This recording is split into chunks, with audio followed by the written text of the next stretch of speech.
Hello and welcome to the Mr. Brown podcast, where I reflect on my journey as an early career teacher, with a special focus on mental health.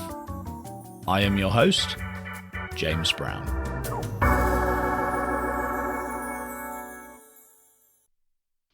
Salutations. It's been a couple of weeks since I last recorded an episode of the podcast, and those 2 weeks were my first 2 weeks back at school, and there is much to discuss, I would say. So, my first 2 days back at school were inset days. I always find these interesting. And one conversation we had, and which seems to be a popular conversation in educational discourse, was about culture. The idea being that if you get the culture right, the good behaviour will follow. Get the culture wrong and you're likely to have behaviour problems.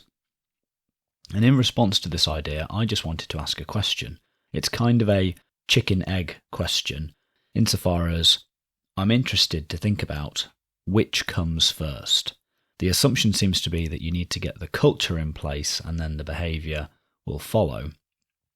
But what if we need to get the behaviour in place through conscious effort on the teacher's part, and for the students via external reward and sanction contingencies to ensure that the behaviour is the behaviour we desire?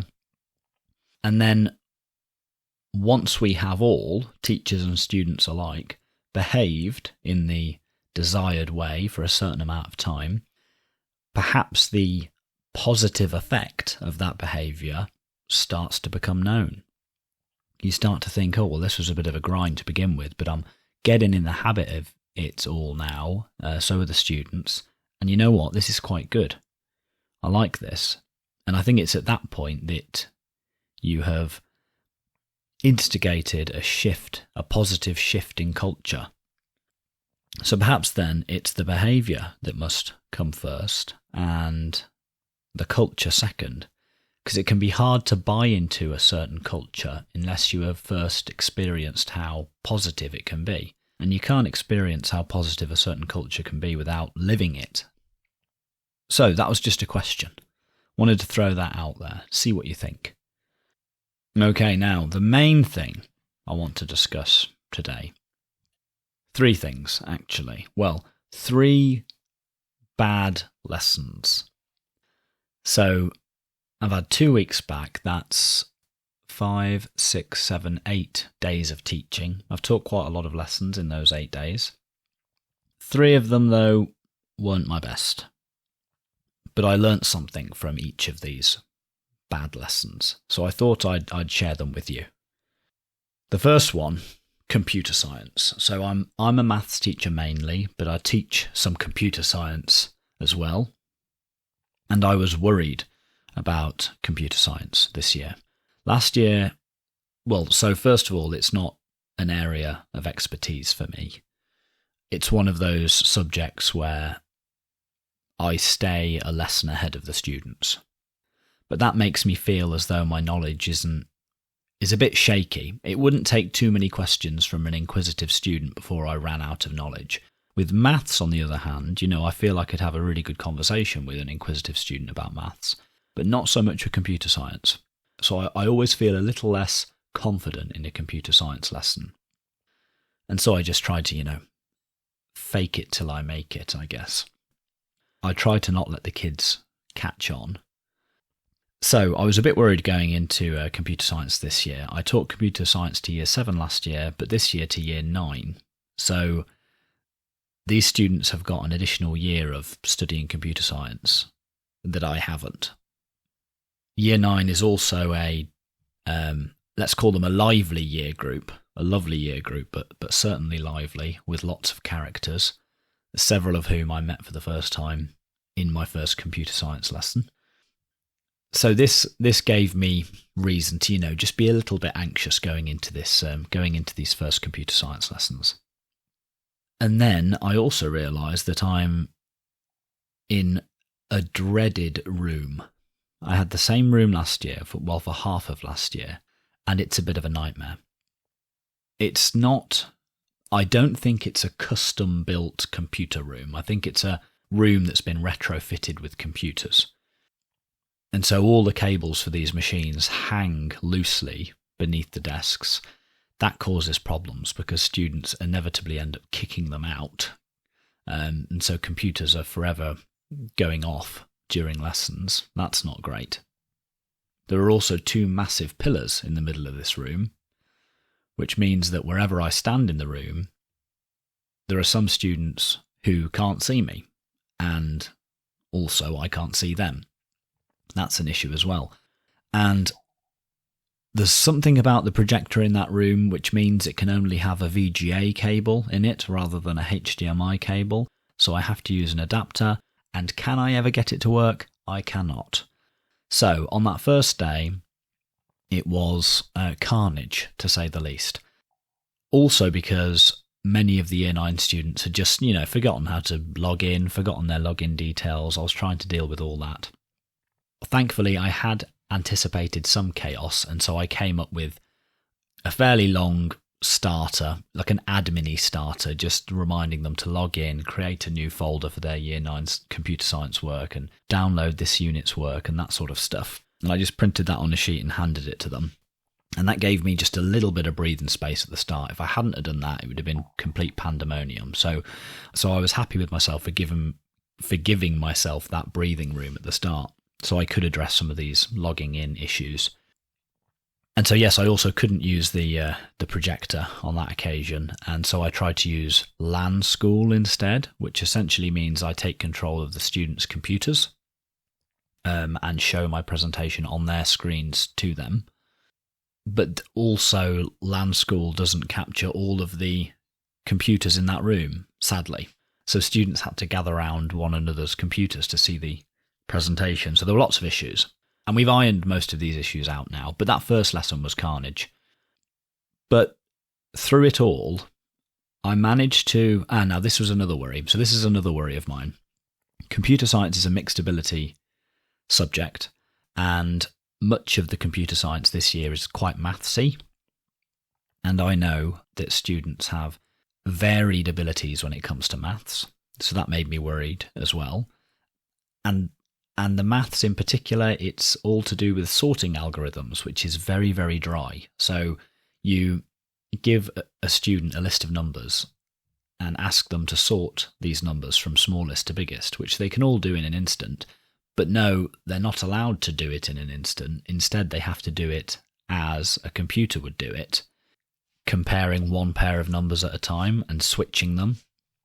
I mean, that's one type of sorting algorithm that a computer might use. But anyway, so the idea is to get them to think like a computer, but it is tedious work. So I was a little worried about, being able to get them excited about this work. But anyway, in that first lesson, amongst all the chaos, I managed to explain the first sorting algorithm of the year, an algorithm called insertion sort algorithm. And I wasn't convinced that my explanation was very good. The students were having to gather around one another's screens so that they could see the presentation. I wasn't convinced that they were all paying much attention. But I managed to get out my explanation. And you know what? Most of them then cracked on with the work. As boring as I thought the work was, and as chaotic as I thought the classroom was, I had 75% of students diligently working on this task. And I think it drove home to me the fact that students want to work and students want to learn, and they will often overcome adversity in order to do so. So even adverse classroom conditions, they will find a way to learn. And that gave me a great deal of optimism and hope. And I went into the next lesson feeling much better about the whole thing, so that was lovely. So from my Year 9 computer science class to my Year 9 maths class, again, like I said, this year group is lively. When teaching Year 9, there's always the potential to have, a tricky lesson. But they're all wonderful kids. who, like I say, do want to learn. But on this occasion, in this maths lesson, I got the pitch wrong. Now, with my maths class, my year 9 maths class, up until this point I hadn't had any behaviour problems at all. But then suddenly, in this one lesson, I accidentally pitched the lesson too high. I assumed that they knew more than they actually did, and so essentially it was just a poorly planned lesson by me. And as soon as the students became confused and were struggling to access the task that I'd set them, pockets of misbehaviour began to break out. And I had become frustrated that my explanation hadn't landed, which of course wasn't the student's fault, it was mine, but I was frustrated with myself. And so I was picking fights with students who were misbehaving, and I think I gave out 2 detentions that lesson. I think they might have been the first 2 detentions that I'd given out so far. And yet it all stemmed from me getting the pitch wrong. And so it really drove home the fact that, sometimes behaviour issues may be unavoidable, but a lot of the time, I think they are the result of lesson planning. I got my lesson planning wrong and I paid the price, and sadly 2 of my students ended up getting detentions. But again, I think I've learned a lesson there.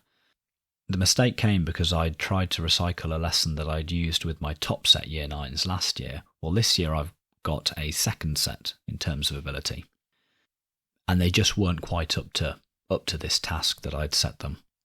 So I need to be more careful when reusing and recycling lessons. I need to think carefully about whether the pitch is appropriate, and fingers crossed I won't make that mistake again. Now, speaking of those top set year 9s that I had last year, well, I'm teaching them this year as well, top set year 10.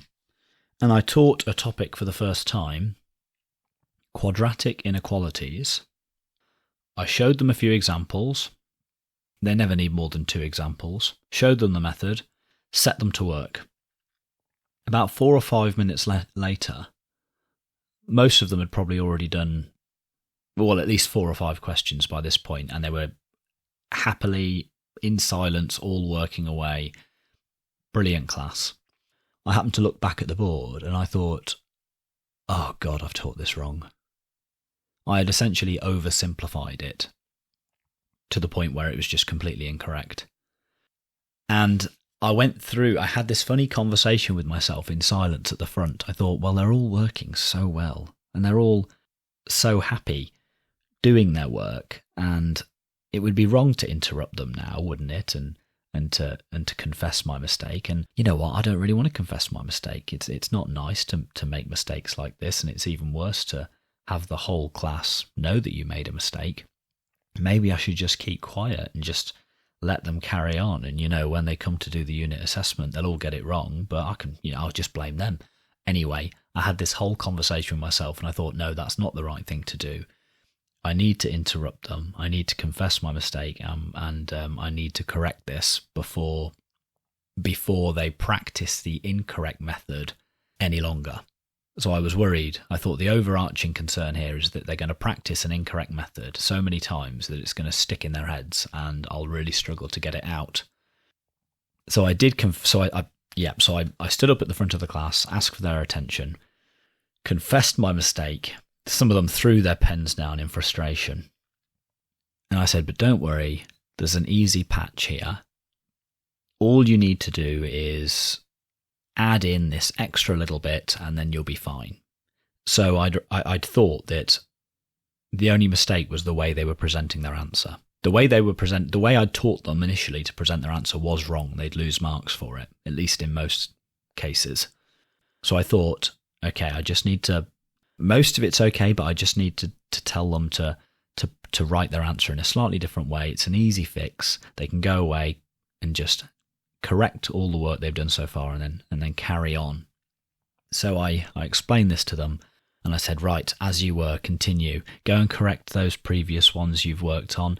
Sorry again, and let's continue with our work. Sat back down. 2 minutes later, I'm looking at the board again and I'm like, that's still wrong. That is still wrong. So there I am, back at the front of the class, asking for their attention again, to tell them yet again that I'd gotten it wrong, and pens being thrown down again. They couldn't believe it. But at this point, I'd already had some practice in that very lesson of confessing complete failure. So, so the second time came easier. But we managed to have a bit of a laugh about it. And I did take a big step back. Essentially, there was a big chunk of missing knowledge that they needed in order to appreciate how to do these questions. And again, this is something that I should have anticipated beforehand. Perhaps I'm a victim of the curriculum plan. So essentially, we're doing an inequalities unit. I was trying to teach them how to solve quadratic inequalities, but they haven't done the quadratics unit yet. That comes much later in the year.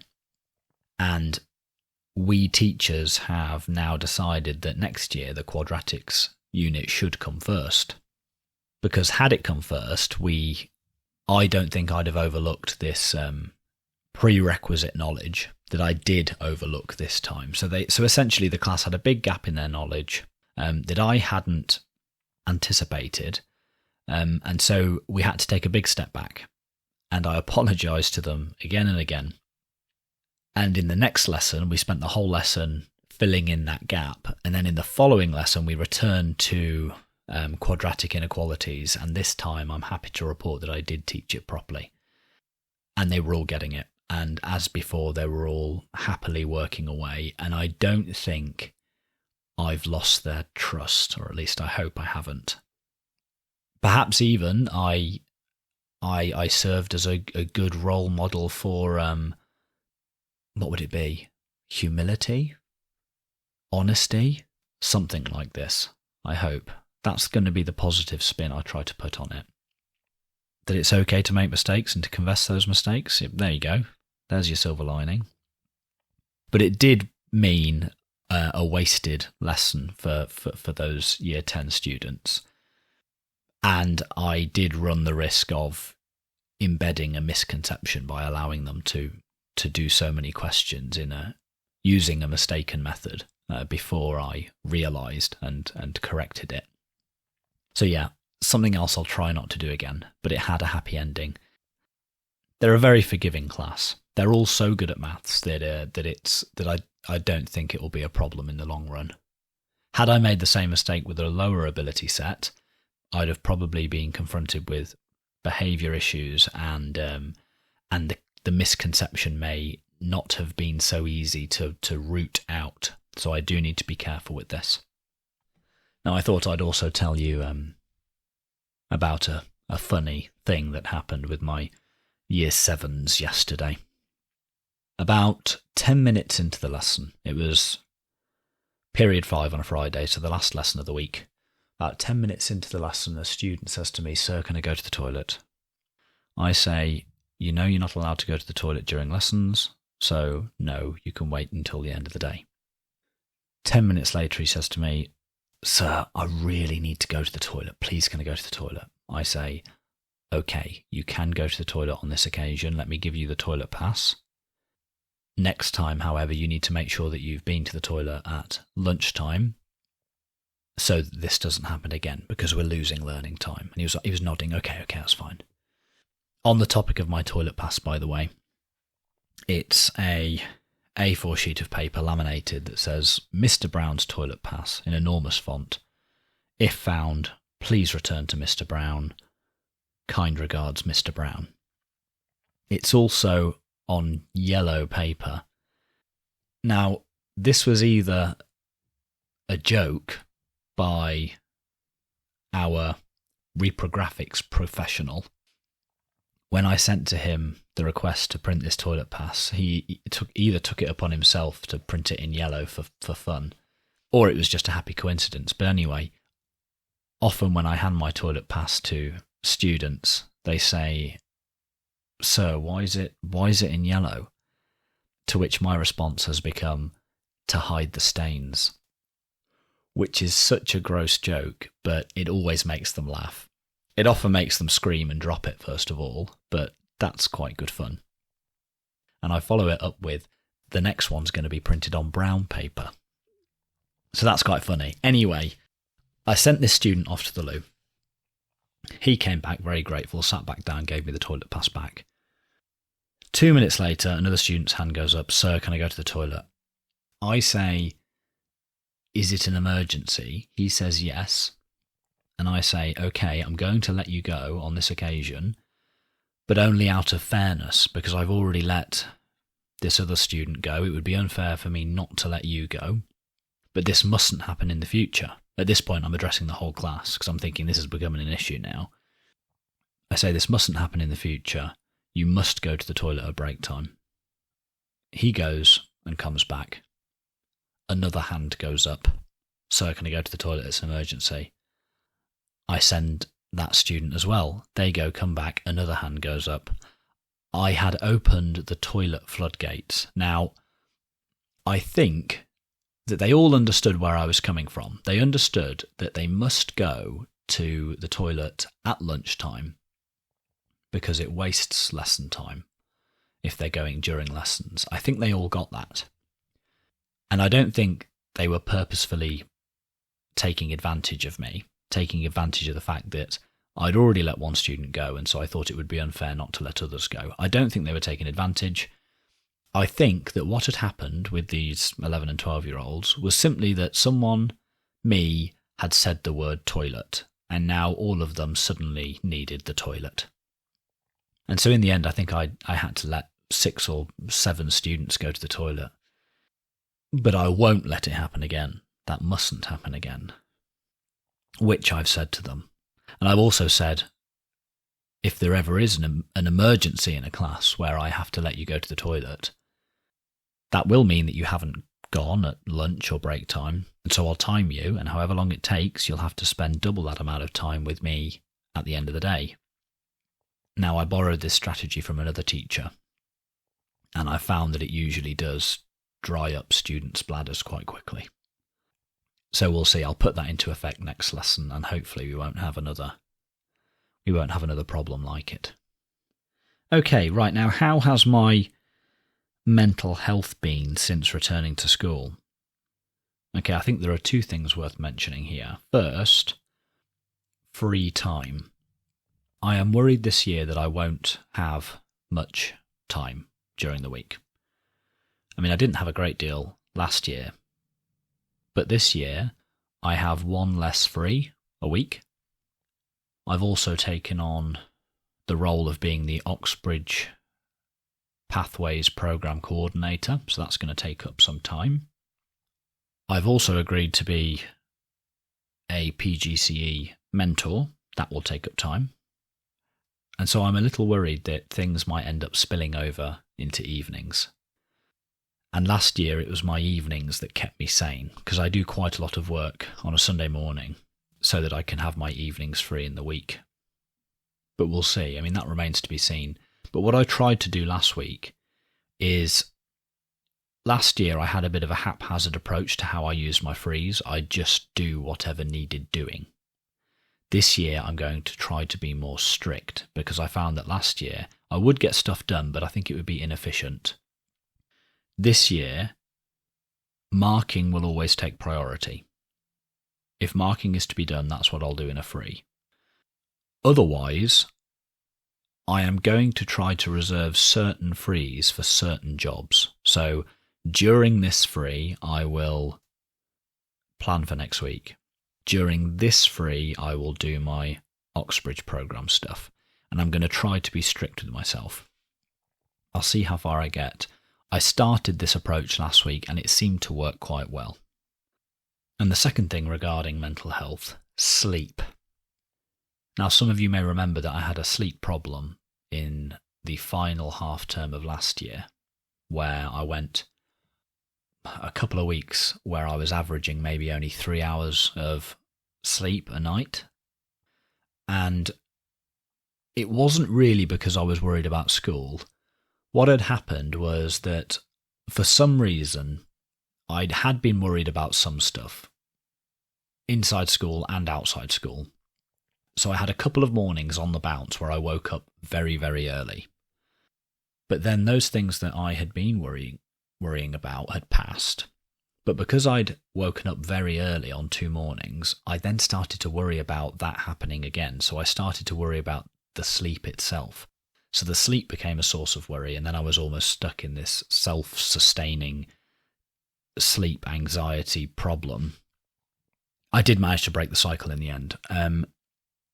But as I started this new term, those old fears returned, and I had a few days where I struggled with my sleep. It was also very hot, which doesn't help with sleep. So I had a few days where I was struggling with my sleep, and that does make things more miserable. I feel that I almost go into autopilot mode when I'm very low on sleep. I kind of just almost trudge through the day like a bit of a zombie, and I'm less able to deal with things that arise unexpectedly. I have far less capacity.